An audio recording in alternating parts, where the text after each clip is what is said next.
আজকে আমরা দেখাতে চলেছি কীভাবে আচার বানাবো। প্রথমে এখানে আমরা আগে থেকে ভেজে রাখা জিরে, মৌরি, মেথি ও সর্ষে ভাজা রেখে দিয়েছি।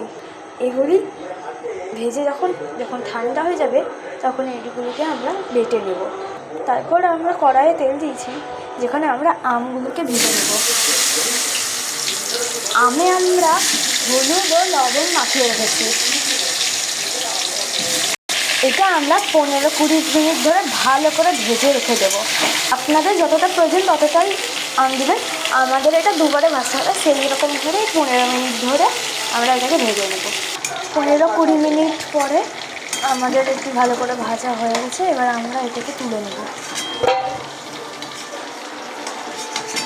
আগে যে মশলাগুলো আমরা বেটে রেখেছি